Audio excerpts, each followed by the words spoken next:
एक माझी मैत्रीण आहे, तर ती मला असं बोलली होती की तुम्ही माझ्यावरती कविता लिहा. जर का तुम्ही ही कविता पूर्ण ऐकाल तर तुम्हाला समजेल. आणि ती मला लिहिताना असं सांगितलं होतं की तुम्ही असं लिहिलं पाहिजे की माझ्या डोळ्यातून डायरेक्ट धगधग अश्रू आले पाहिजे. तर मी प्रयत्न केलाय, तर तुम्ही पण ऐकून सांगा बरं का. नाही विसरू शकत मी तुझी माया, नाही विसरू शकत मी तुझी माया, खूप कष्ट केलेस तू आमच्यासाठी, घासातला घास खाऊ घातलास रे तू आम्हा, खंबीरपणे उभा राहिलास आमच्या पाठी, खंबीरपणे उभा राहिलास आमच्या पाठी. मी बोलेल तेवढे शब्द कमीच आहेत माझ्या भावा तुझ्यासाठी, मी बोलेल तेवढे शब्द कमीच आहेत माझ्या भावा तुझ्यासाठी. पण एक गोष्ट सांगायची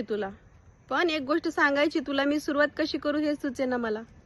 तुझं मन किती दुखेल याची कल्पना आहे मला, तुझं मन किती दुखेल याची कल्पना आहे मला, पण तुझं मन मोडून पुढचं पाऊल उचलूही वाटेना मला, तुझं मन मोडून पुढचं पाऊल उचलूही वाटेना मला. म्हणजेच माझ्या आवडत्या व्यक्तीसोबत लग्न. किती चिडशील, काय करशील. मी ईश्वरचरणी प्रार्थना करते की माझे सगळे बोल तुला मान्य असू दे, माझे सगळे बोल तुला मान्य असू दे. हे सगळं काही विचार करूनच डोळ्यात पाणी येते, ह्या सगळं काही विचार करूनच डोळ्यात पाणी. पण प्रेमामध्ये धोका पण नको वाटते भाऊ, पण प्रेमामध्ये धोका पण नको वाटते भाऊ.